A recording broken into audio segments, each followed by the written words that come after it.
Hi everyone, this is Sharon Byron. I'm the marketing manager for TruCode, and I want to thank you all for joining today's webinar on hot topics in coding, where we'll be covering ECMO, sepsis, heart device reporting, and more. I am very excited to introduce today's presenter, Megan DeVoe. Meg is the product manager for TruCode. She has over 25 years of HIM experience, during which time she has worked as a coder, a medical records clerk, a biller, an HIM consultant, and she's done work developing content for coding software. Meg has extensive volunteer experience with AHIMA, the New York HIMA, as well as her local association, and she's the president-elect of the New York HIMA. Meg, thank you for joining us. Before I hand it over to Meg, I want to review a few housekeeping rules to make sure we have a successful webinar today. First, all attendees are in listen-only mode, so that means you will need to use your control panel to communicate. You can find your control panel on the right-hand side of your screen. If you need to minimize it to see your screen better, you can collapse and expand it by clicking on the little red box with the arrow. If you want to ask a question, you can do that in the questions section of the control panel, and that's towards the bottom of the panel. I'm not sure how much time we're going to have at the end of the webinar to address questions, but please feel free to submit them through the control panel, and I'll be sure to forward any to Meg, and we'll make sure we respond by email to any of those questions. So you can do that just by clicking on the plus button in the question section of your control panel. That will open up a text box, and you can type your question there. I also wanted to point out handouts can be accessed from the handout section of the control panel.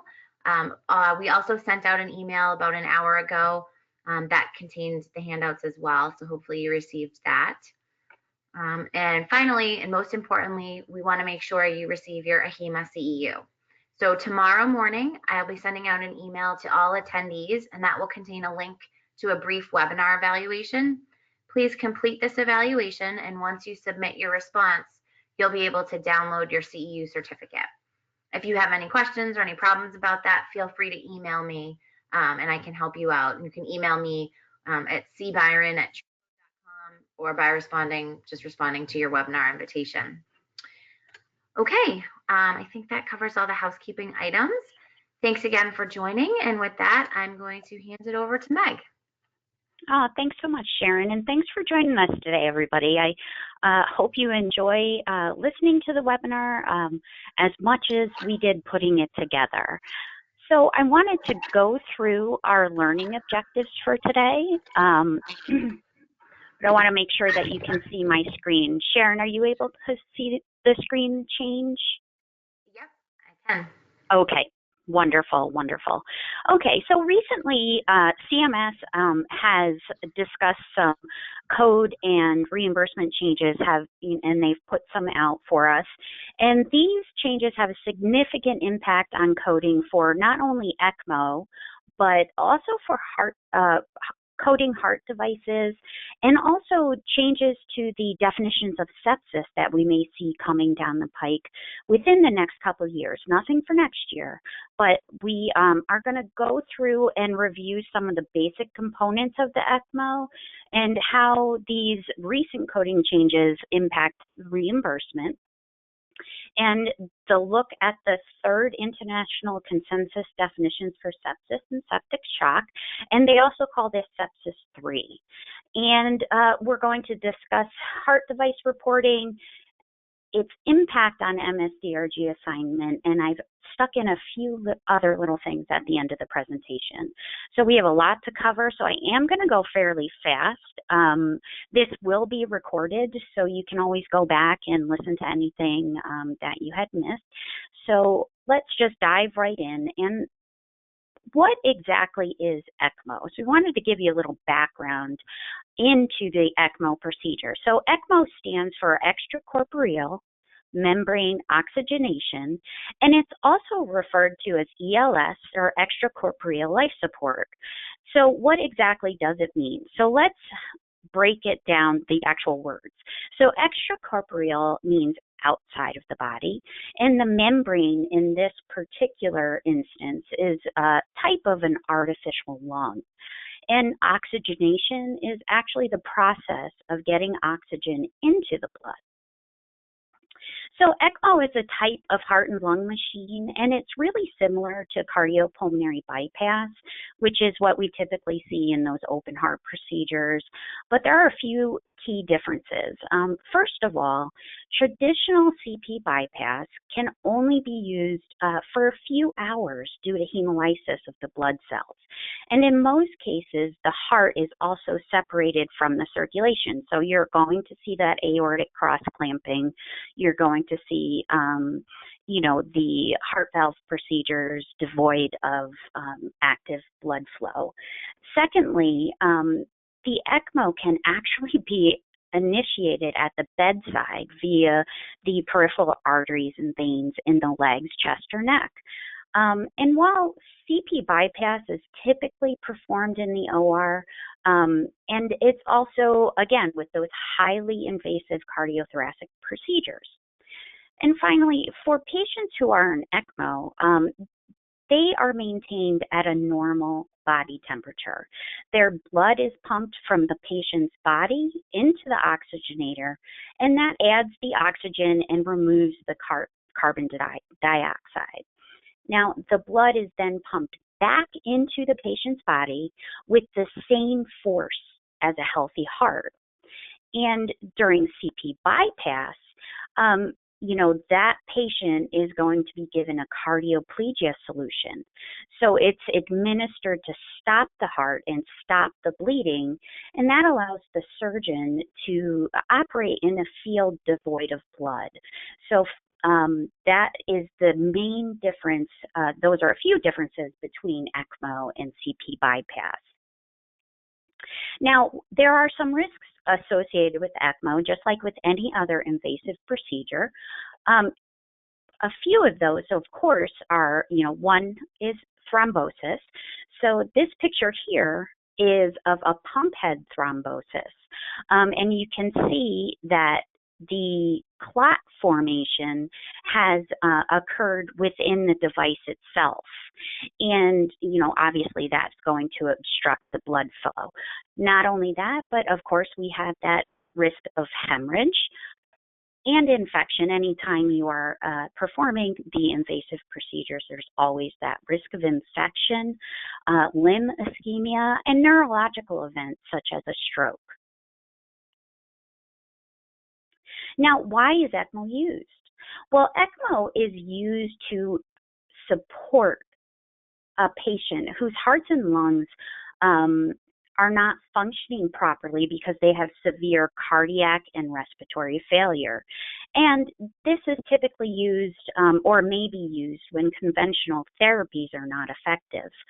So these patients may have lungs that are unable to provide adequate oxygenation, even with the use of things like supplemental oxygen, or patients who have increased levels of carbon dioxide due to lung dysfunction, even when a mechanical ventilator is being used. And ECMO can be used for a few different reasons. It can be used to allow a patient to recover from a severe illness, heart surgery, or traumatic injury. It can also be used as a bridge, and this is really interesting, a bridge for patients who are waiting for a transplant, such as a lung transplant. And what the ECMO does, it allows the physician to evaluate the function of the other organs that, in the patient, such as the kidneys or brain, before they go ahead and have that transplant. The ECMO also keeps those tissues well oxygenated, and this actually makes the patient a better candidate for transplant. So that, I thought that was very interesting. And excuse me, along with this ECMO can be used for support during high-risk procedures in the cardiac cath lab. And finally, ECMO can be used as a bridge to a heart assist device, such as those LVADs that we see. And a majority of the patients that get ECMO are neonates, but this is increasingly being used on adult patients. And we're going to talk a little bit about the history of ECMO, because it's always interesting to me how these things evolve and who were the brave souls that were the first people that had this procedure. So ECMO was first developed in the 1960s by a thoracic surgeon named Dr. Robert Bartlett. And he first developed this to treat neonates and children who suffered from acute respiratory failure. So I wanted to include a picture of the first ECMO patient in the 70s and them hooked up to the actual first ECMO machine. Now you look at this and I cannot even imagine hooking this patient up. It's hard enough to put Christmas lights on. So, this has to be super, super complicated.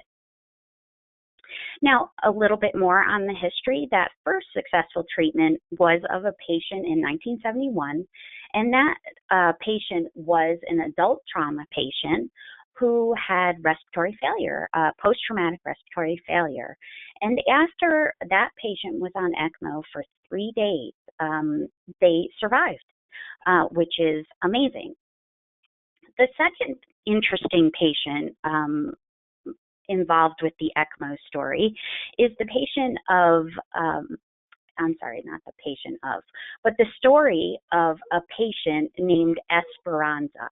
And in 1974, a woman, Esperanza's mother from Baja, Mexico, had discovered that she was pregnant and crossed the border to head into Los Angeles to give birth.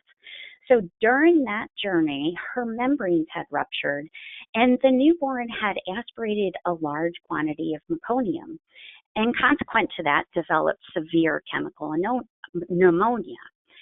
So very soon after that, the baby's lungs were so damaged that they were unable to provide her with enough oxygen, even with the use of a ventilator turned up to its highest settings.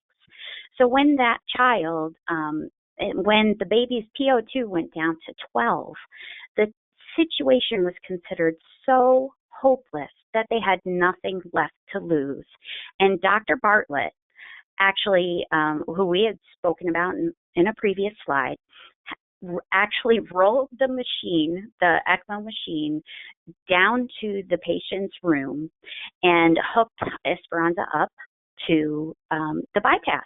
And after 3 days of bypass, Esperanza, which actually I wanted to point out means hope, and she was actually named by the nurses that took care of her. So after those 3 days of bypass, she completely recovered and is still alive today. So that, I thought that was a really interesting and dramatic story associated with this device. So today, ECMO is being used in 350 facilities worldwide and treating over 60,000 patients. So here you can see we have an example of an ECMO machine today. Much more streamlined device than the one that we had seen in our previous slide. So let's talk a bit about the basic ECMO circuit. So the basic ECMO circuit is made up of several components, including a mechanical pump. And I don't know if you can see this, but here's the pump down at the bottom of the screen. And it also has a gas exchange device, which is up here in the right-hand side of the figure. And then we have the heat exchanger. Excuse me one second. Okay, and then we have the heat exchanger, which will warm up that blood for that patient. And of course, we have the infusion ports. Okay, so moving on. In the ECMO circuit, what happens? So the blood drains from the patient and is pumped into the gas exchange device where oxygen is added and carbon dioxide is removed. The blood is then warmed and pumped back into the patient. Now the ECMO patient will also have fluids and heparin administered through those ports, and the blood is actually warmed and put back into the patient. Now, I have a little video here because, I don't know, I myself, I'm a visual learner, and I always like to see the procedures in action. So I'm going to try to have this set up so that you can go ahead and hear the narrative of the actual video. So let me go ahead and give that a start. The ECMO circuit is comprised of tubes and lines running from the patient through multiple checkpoints. The tubing carries liquids or gases, such as blood or medications, to and from the body. The lines power different sensors, which monitor flow, oxygen saturation, hemoglobin concentration, and more. Readings are taken along the way to let the ECMO specialists know exactly how the entire circuit is performing. First, blood is removed from the body via one or more of the large veins, usually in the neck or groin. Once the blood is oxygenated and carbon dioxide is removed, the blood is pumped back into the body. This process gives the lungs and heart a chance to rest. Okay, all right. Let's go ahead and move on to the next slide. And we're going to talk a little bit about the different things that you're going to see documented in the chart. First of all, let's talk about the flow. The ECMO flow is the amount of blood that is flowing through the circuit. And this flow is measured in cubic centimeter per minute or cc per kilogram per minute in children. And you also have the ECMO pump.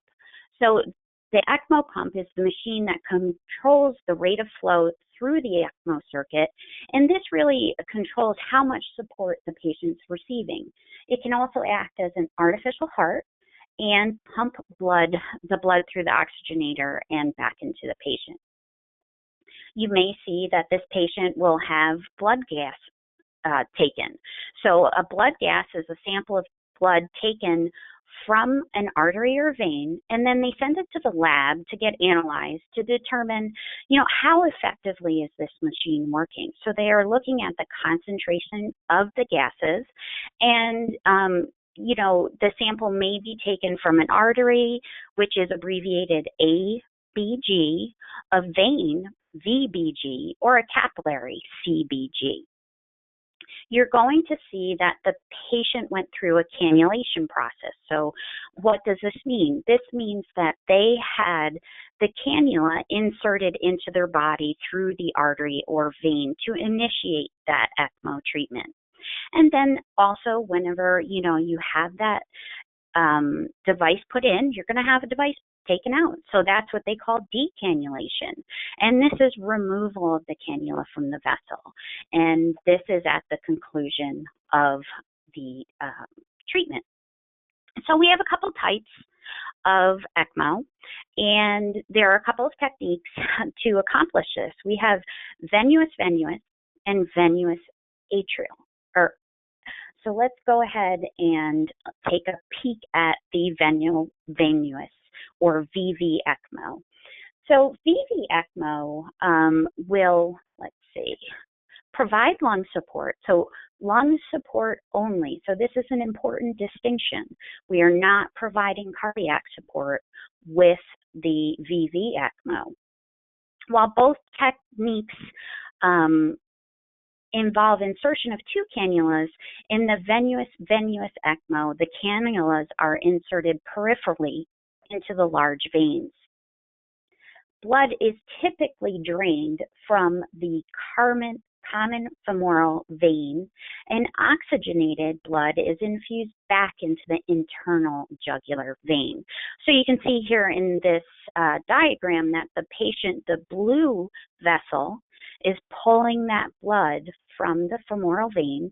It is circling it through the machine and then returning the oxygenated blood, which is the red line, back into that internal jugular vein. And this is inserted peripherally, if I didn't say that. Now, venous arterial ECMO is used for patients who require both cardiac and respiratory support. So these may be patients who have cardiac and respiratory failure. And the cannula can be inserted either peripherally into a large vein and artery or centrally. Now, typically the blood is drained again from the common femoral vein and infused back into the body via the femoral or carotid artery. So you can see here in the diagram that this patient, the blue line is taking that deoxygenated blood out of the patient through that femoral vein, running it through the pump, going back up through the oxygenator, and then back in through the femoral artery. Now, you may see that the carotid artery is used in neonates or children. So let's move on and talk about central ECMO. Now, central ECMO requires an open surgical technique with direct cannulation of the aorta and atrium itself. So this is something that is done when access is already there. So they're already in the chest. The patient's already had a sternotomy, and they have easy access to the heart. Now, this particular method has a higher risk of infection and bleeding, and it's not as commonly used as the peripheral approaches for this device. But again, you can see that the same thing is true. They're pulling that deoxygenated blood out, running it through the oxygenator, and putting it back in directly into the heart. There are 3 ECMO cannulation methods. We have percutaneous, and we have surgical peripheral, and this is done via cut down. So here is an example. The picture's a little bit fuzzy, but you can see that this cannulation was done with an open approach, and the physician or surgeon can actually directly see the cannula getting placed in this patient. And then we have our central cannulation, and this is done through the sternotomy. This is the invasive one, and here's a picture of what kind of approach this technique requires. Now, the cannulas themselves, we have several different types of them, and you may see them documented in the medical record by their brand name. And here are some examples of what you may see. We have here, traditionally, the 2 cannulas are used for both the peripheral and the central ECMO. So those would be your devices like the ones at the top. So we have the Medtronic, where there are 2 cannulas, one for each, blood flow in the patient. So we have one to take the oxygenated blood away, deoxygenated blood away, and one to bring it back in. So here are a couple examples there. But then we also have cases where a single access dual lumen bicaval cannula can be used. So this can be used for VV ECMO. So we have one catheter that has 2 extensions or 2 ports. And the veno-venous cannulas, some of the name brand names are seen here. And moving on down to our veno-arterial cannula, and this is via the peripheral approach, you may see names like Novaport or Avalon Elite. So this can tip you off to the kind of device and approach that the surgeon may be using. And then we have our veno-arterial cannulas for that central approach. Now, prior to October 1st, 2018, ECMO was reported with one code, regardless of the technique that was being used. And as of October 1st, 2018, the extracorporeal performance table, so this is table 5A1, was expanded to include 3 separate ECMO codes. So they expanded the table to include codes for the central, venous arterial, and venous ECMO. So you can see the qualifiers here were changed. So we have qualifier F for central, G for VA, and H for VV. And this is in the Section 5, extracorporeal or systemic assistance or performance, body system A, and root operation 1 performance. and what does performance mean? Now, you have to make sure that that procedure fully complies with the root operation definition, or is fully described by the definition. So that is completely taking over a physiological function by extracorporeal means. So that's exactly what ECMO does. Now, central ECMO, and this is code 5A1-522F, is generally used for patients who are undergoing open heart surgery with access already established for those major vessels. So these patients may be post-heart transplant patients, post-cardiotomy, in cardiogenic shock patients, neonates, or small children. Now, I wanted to give you a couple of examples, and here, this is an example from Coding Clinic on, what would the coding look like, or what kind of patient would we see for that central ECMO. So here we have a 4-year-old boy.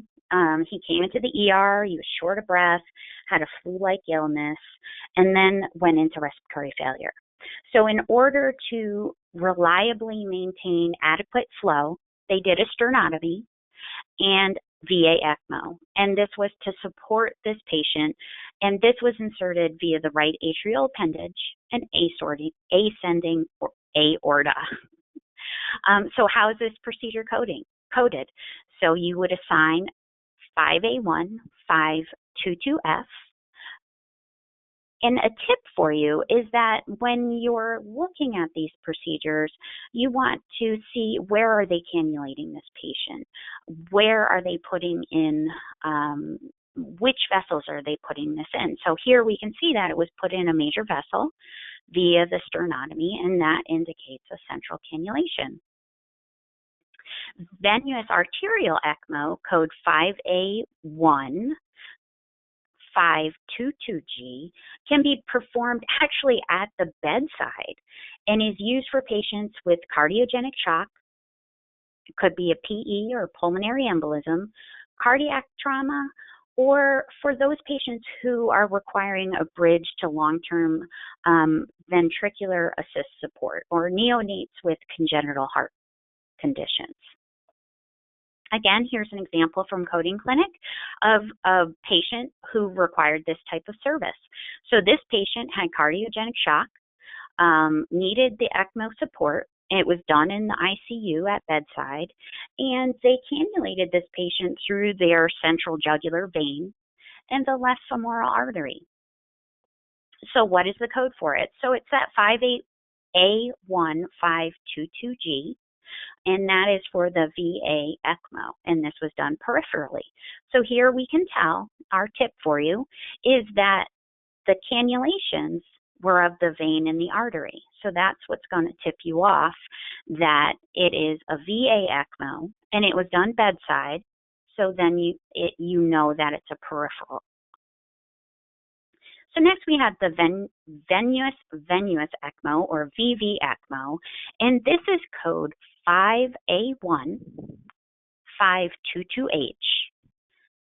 And this also can be initiated at the bedside and is used for patients who have things like pneumonia or status asthmaticus, may have a pulmonary contusion from an MVA, or they could, again, be waiting for a lung transplant, or those newborns like Esperanza who had meconium aspiration. So finally, here's our last example from Coding Clinic of a patient that would require a service such as this. And this is actually an alcoholic patient who had cirrhosis being admitted for a liver transplant. So when they took out his liver, they performed a veno-venous bypass with those cannulas actually placed in the right femoral vein and the portal vein. So that's interesting. They put that in the portal vein. So then the patient was, connected to the bypass, and you can code this as 5A1-522H. And again, the tip here, where did they put it in? They put it in 2 veins. So that indicates it's the VV ECMO. Now, prior to October 1st, 2018, ECMO procedures all grouped to MS-DRG 003. And get a load of this weight. MS-DRG 003 has a weight of 17.6245. Now, central ECMO is being classified currently as an OR procedure and will continue to group to MS-DRG 003 with the relative weight of 18.2974. And this is based on the fact that the central ECMO is a highly invasive procedure with risks of bleeding and infection. Now, the peripheral VA and VV ECMOs are classified as non-OR procedures and will group to MS-DRGs for respiratory system diagnoses, heart failure with shock, cardiac arrest, or sepsis patients. And here we're just taking a look at the table where we're comparing all of the different DRGs that an ECMO patient may fall into. So this is a sampling. This may not be all of them, but you can see that because the VA and VV ECMOs are now being designated as non-OR procedures, they group to MS-DRG 207, and that relative weight is actually quite a bit lower than the central ECMO, actually a lot lower. So that relative weight is 5.5965, and 291, a little bit farther down the table, is 1.3, 296 is 1.5. DRG 870 has a higher relative weight of 6.2, and these DRGs, of course, depend on the principal diagnosis. And they made these adjustments based on the fact that procedures that utilize the peripheral cannulation rather than the open procedure, it has fewer risks and it has less potential for a complication. So this is something that can really affect the facility, where last year all of these procedures went to MS-DRG 003, where it had that relative weight of 17 point something. So, you may see a significant impact this year based on these changes. So after publication of the final rule for 2019, CMS actually received a lot of feedback on this. And specifically, there were concerns expressed for the two new procedure codes. And these concerns were that the MS-DRG assignments for the ECMO should not be based on the surgical technique or how the patient was cannulated, because most of the associated costs for patients who require this type of service can be attributed to the severity of illness of the patient and not really the procedure itself. So because this change came down, patients may see, reduced access to ECMO treatment, and programs can shut down. So programs may be at risk because of inadequate payment. And then the other concern that was expressed, I can't say that word, was that CMS did not appear to have access to enough patient data to really take a good look and evaluate those MS-DRGs. They were new procedure codes, so there was no way for them to distinguish between the different techniques. Okay, so we just had the proposed rule come out for 2020, and I just wanted to talk a little bit about this because, again, things are going to change. So based on the results of the data analysis and review that CMS did of the cases, their clinical advisors actually agreed with the commenters that the resource consumption for both forms of ECMO, the central and peripheral, that the resources can really be attributed to the patient's severity of illness and not the method of cannulation.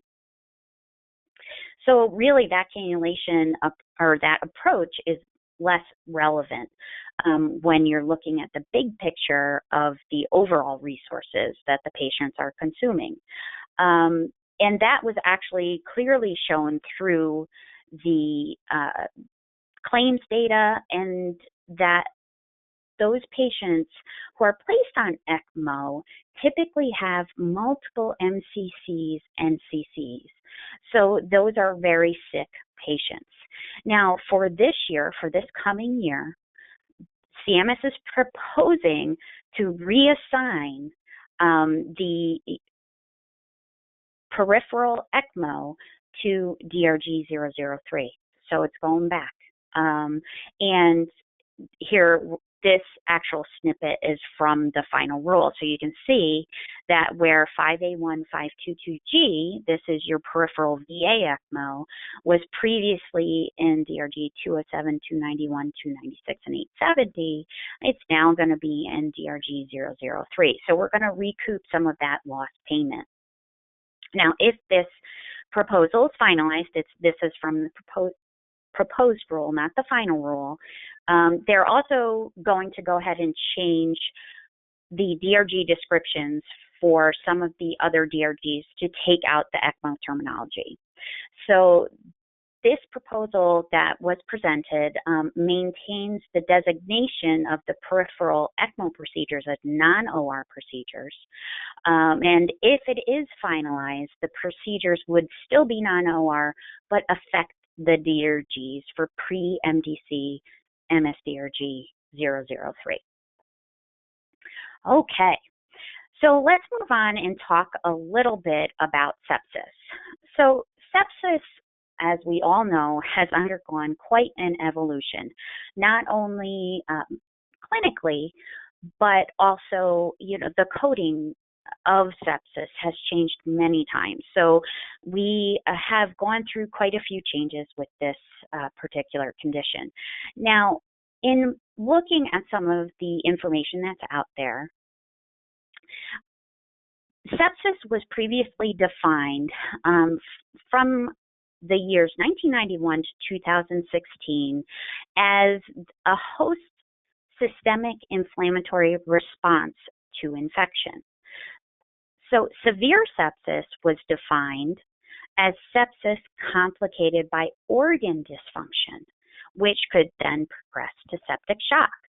And, sepsis was really, part of one of the clinical indicators was that hypotension.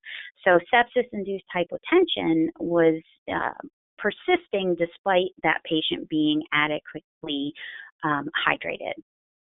So the problem with these definitions was that they expanded the list of diagnostic criteria, but they offered no supporting evidence. So essentially the definitions of sepsis, septic shock, and organ dysfunction have remained the same for more than 2 decades, while the coding of these conditions has changed. So in 2014, the current definitions were reevaluated by several specialist societies, and over the course of 2 years, the data was evaluated and updated definitions were forged.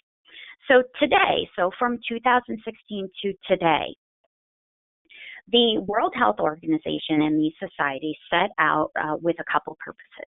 Okay, first of all, they needed to define the term diagnosis, if you can believe it, of all things. So the definition of diagnosis, according to this research, is the description of an illness concept. So then this task force, they had to go ahead and define what exactly is sepsis. And their goals were really to standardize the definitions of sepsis and septic shock. And this is to establish clinical criteria that identify all of the elements of sepsis. They could be infection, host response, and organ dysfunction. This criteria really needs to be easily obtained by providers and have a low cost burden.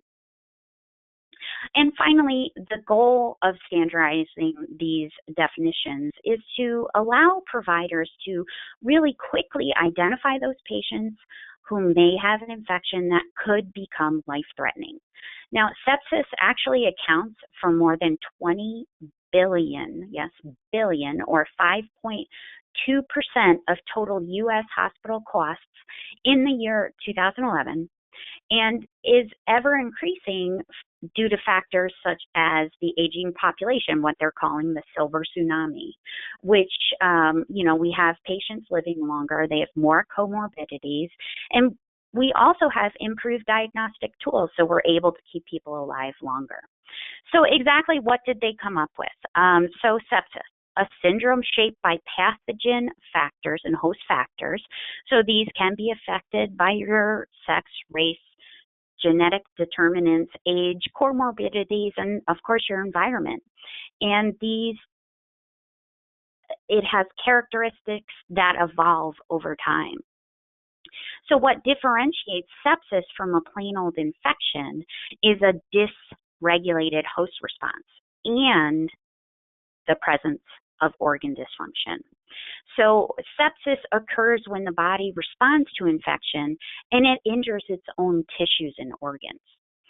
And sepsis is actually the primary cause of death from infection. So bottom line, the new definition of sepsis automatically includes organ dysfunction. Now, remember, this is just proposed. They haven't gone through and made any changes as of yet, but it's good to know what's coming down the wire. So the World Health Organization's official definition that is proposed is sepsis is a life-threatening organ dysfunction caused by a dysregulated host response to infection.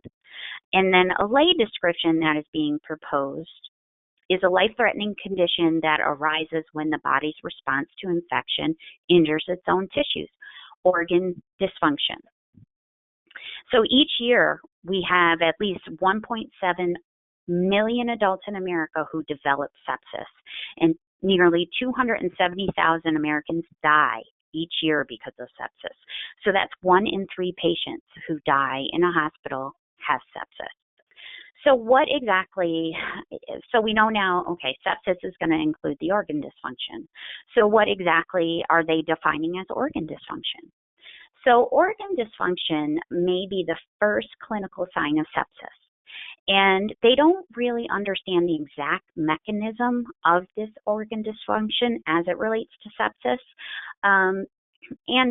Interestingly enough, no organ system is immune from the damage caused by sepsis. And with sepsis and with organ dysfunction, the mortality increases as the organ failure increases. So here they have put forth some criteria. And this is using the sequential organ failure assessment, or SOFA score, and it's an acute change in the SOFA score of greater than or equal to 2 points. And this is subsequent or consequent to an infection. Now, for patients who do not have, a pre-existing organ dysfunction, the baseline SOFA score can be assumed to be 0. And finally, a SOFA score of greater than or equal to 2 reflects an overall mortality risk of approximately 10% in the general hospital population with a suspected infection. So it's a change in the SOFA score that it starts to indicate the patient has some sort of organ dysfunction. Now, the SOFA score is one of actually 2 methods that practitioners may use to identify the organ dysfunction. The SOFA score involves laboratory testing and monitoring and actually takes time to perform. So you're going to see, that when they're performing the SOFA score, that you're going to see them evaluate their respiration. They're going to take a look at their mental status, maybe their renal output. And then the second method that they came up with for practitioners is used to identify organ dysfunction. And this one is actually a new one. It's newly developed. And this method is known as the Q-SOFA. And the Q-SOFA can be done actually at the bedside, but this is for patients who are outside the ICU, and it's done without laboratory testing, and it really allows them to expedite the diagnosis of sepsis. And when you're talking about the QSOFA, so what does it mean? So it's the Quick Sequential Organ Failure Assessment Score. And this score ranges from 0 to 3. In the presence of 2 or more QSOFA points is associated with an increased mortality or a prolonged ICU stay. And this actually has been recommended because it's such a simple method to identify those infectious patients outside of the ICU who are likely to be septic. And I thought it was interesting that they are, separating the patients into patients outside of the ICU and inside the ICU. So interestingly enough, the QSOFA method was found to be as effective as other methods for patients who are outside of the ICU. Now, previously, septic shock was defined as a state of acute circulatory failure. And the new definition of septic shock has been expanded, and that definition now includes abnormalities which are outside of the cardiovascular system alone. So we're going to be looking for, cellular abnormalities, metabolic abnormalities, your hypokalemia, your hyponatremia, because it's been found that these abnormalities are associated with a greater risk of mortality than with sepsis on its own. They have come up with some clinical identifiers, and these, again, all of this information is just proposed. And this is actually pretty clear-cut, which is kind of nice. They have proposed that one of the clinical identifiers for the proposed septic shock definition is hypotension, that patient who has really low blood pressure even though they're on vasopressor therapy. And that patient still requires the therapy to maintain their blood pressure, and that patient also has a serum lactate level greater than 2. And this is even after they've been fully rehydrated. So what exactly do these new definitions mean for us? Well, it has raised quite a few questions. And specifically, what happens to CEUs? What happens to our CEUs code? So according to the new definitions, CEUs is no longer the defining criteria of sepsis, as a patient can have a life-threatening condition without CEUs and a non-life-threatening condition with CEUs. We've seen those patients who come in, meet CEUs criteria, and go home the next day. So CEUs is actually considered the body's normal response to an infection, and it can result from a non-infectious origin, so there needs to be a code for a non-infectious origin. And many patients actually suffer from CEUs after surgery. So the National Center for Health Statistics brought this up to the Coordination and Maintenance in March, and this was actually quite unusual. They tacked it on to the end of the agenda, and it wasn't on the agenda that I saw anyway, and they made some recommendations. They recommended that if we are going to make this change for CEUs, we need to review and revise all of the index and tabular entries for this condition. And also not only CEUs, but severe sepsis. And any relevant terminology changes, and any changes that they're making, they need to also be implemented throughout the ICD-10 system as well. And this one was a shocker to me. So this recommendation was to consider deleting the category R65 altogether. So just when we get used to doing things with sepsis, things change. That's what is so wonderful about what we do. So what do these new definitions mean? Now, according to the new definitions, remember, sepsis includes organ dysfunction. So since organ dysfunction is now considered part of sepsis, we have rendered that severe sepsis completely redundant and unnecessary. So not only will the sepsis, that's why the sepsis codes will have to be changed, and also the severe sepsis. Also, along with this, we have many coding guidelines that address this particular issue. So, like we said, organ dysfunction is now a part of sepsis, and severe sepsis is redundant. So let's see. Ultimately, after all of this, there were no changes officially made. So some additional options that the National Center for Health Statistics has put forth for sepsis and severe sepsis is to add new codes, for the new definitions, review and incorporate any of the World Health Organization changes when they're published, if they adopt them, and that the current classification really refers to sepsis as that with organ failure rather than organ dysfunction, and they're going to have to correct that. It was also suggested that another presentation be put forth for the September 2019 coordination and maintenance. So if you do not, subscribe to these presentations, I would encourage you. They're fascinating. It's just absolutely fascinating to see what goes into making our codes. I wanted to point out to you the guidelines to keep an eye on. So we have the sepsis, severe sepsis, and septic shock section, and if they consider organ dysfunction a part of sepsis, then these guidelines are going to change as well.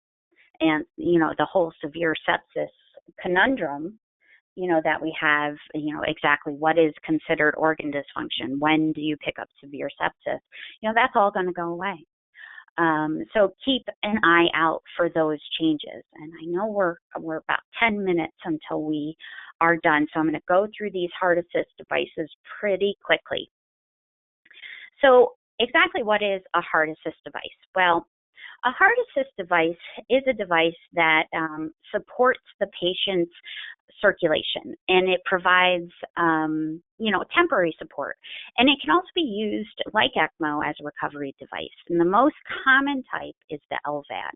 So here I have an example of the LVAD, and you can see that the device is internal in that thoracic cavity, and it has a pump, and it has, a cannula for the flow, the inflow and the outflow. But what's interesting about this is it's actually connected to a device outside of the body, and then it has 2 battery packs. So this is the device that the patient actually wears.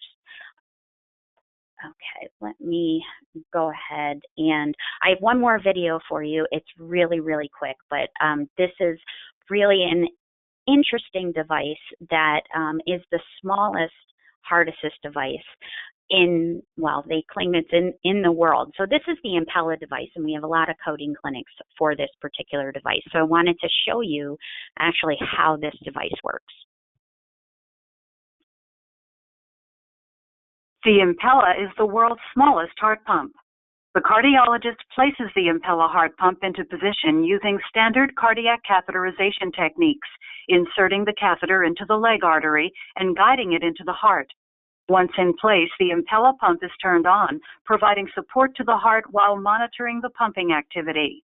The Impella pump mimics the natural pathway of blood flow from the heart to the ascending aorta, increasing blood pressure while unloading the heart and providing more blood supply to vital organs such as the brain and kidneys. A protected PCI procedure with Impella could lead to less days in the hospital, fewer repeat procedures, and an improved quality of life for the patient. Okay, so it's interesting. This device, actually, they're not, harming or invasively placing a device in that patient, but they're, actually using their own circulation, their own vessels, to place that heart pump during a procedure and assist the heart in circulating the blood. So there are several different kinds of ventricular assist devices. So generally these heart assist devices, they include an inflow cannula, they have some sort of pump, and then they have an outflow graft and an external controller component. I wanted to give you some examples of some brand names of devices that are out there. And so here I have a picture of a biventricular assist device. So this is a BiVAD. So this device actually has a pump in the left ventricle and the right ventricle. And this device has two inflows and outflows, and it's abbreviated BIVAD, BiVAD. So you can have it in the right ventricle, left ventricle, or both ventricles.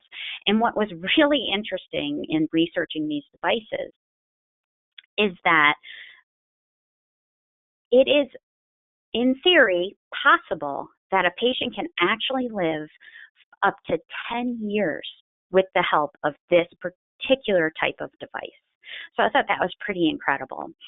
We also have heart assist device, which is a total artificial heart, or TAH, and that doesn't mean a hip replacement. That means a temporary artificial heart. So here we have an example of the Syncardia device, and this device actually consists of two completely artificial ventricles, and those are made of biocompatible plastic, and this is to prevent the body from rejecting the device. And this device is really interesting because the ventricles are actually connected together by Velcro, and this allows the surgeon to position the ventricles in the chest based on that particular patient's anatomy. So it allows them a little bit of freedom with placement. And each ventricle has two mechanical valves to control that blood flow. And the device also is hooked up to that external driver, so that patient carries the driver around, just like in this picture where it looks kind of like a backpack or a book bag. And the device controls the diaphragms in the device that actually pushes the blood in and out of those artificial ventricles. Now, why are they used? Like ECMO, heart assist devices are used to augment a weakened heart's ability to pump blood throughout the body. They're used as a bridge to heart transplant or as the destination therapy. So we're going to treat those end-stage CHF patients with this type of therapy. And I wanted to include here a picture of what CHF does to the heart. Now, when a patient has CHF, their heart becomes very, very enlarged. And here you can see a nice example of that. Now let's talk a little bit about some of the codes that you may see. And I'm not going to go through these really in depth, but when you have an Impella, an example of an insertion code that you may use for a percutaneous approach is in table 02H. So we have the root operation insertion, heart and great vessels is the body system, and of course we're in the surgical section. So this is considered a short-term external heart assist system. And when the device is removed, you also code that removal. And again, you pick that short-term external heart assist system code.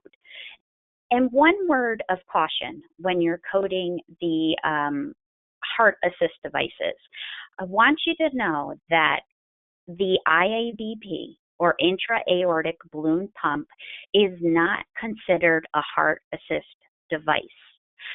It's not even considered a device at all, according to Coding Clinic. Now, the IABP, the insertion or removal, is not coded at all, and you only code the assistance, the circulation assistance. It's interesting to me. I don't know why exactly, but that's what Coding Clinic says, so that's what we have to do. So a couple of cases here from Coding Clinic about Impella.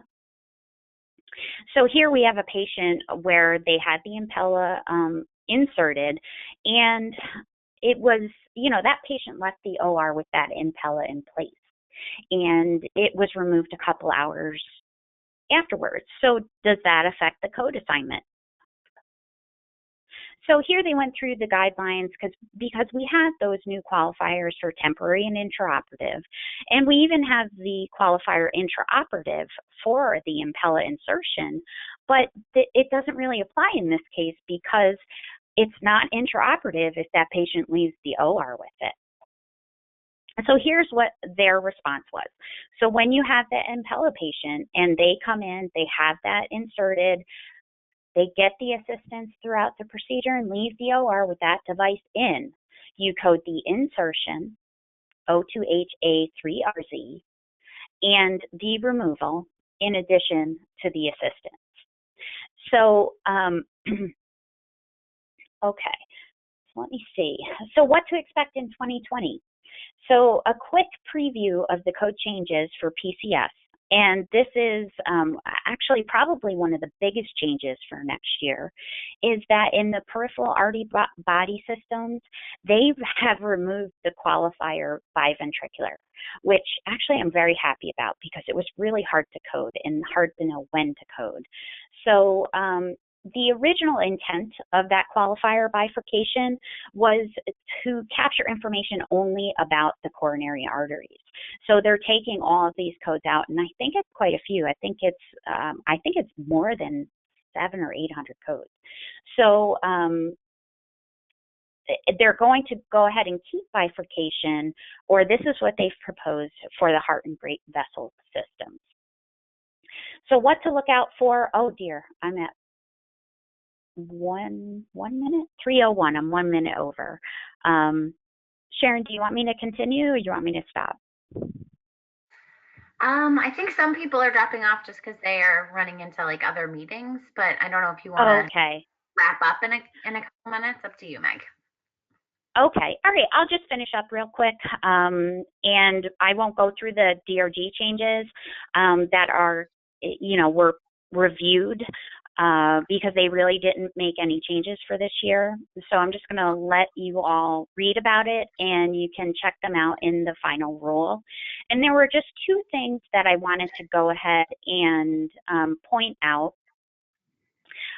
Two coding clinics, which I think were really interesting. And one was, what do you do if coding clinic, the guidelines, and the classification itself conflict with each other? So there is a coding clinic out there that, is giving you some food for thought, and you may want to review that with your coding team so that you can come up with your own plan of action.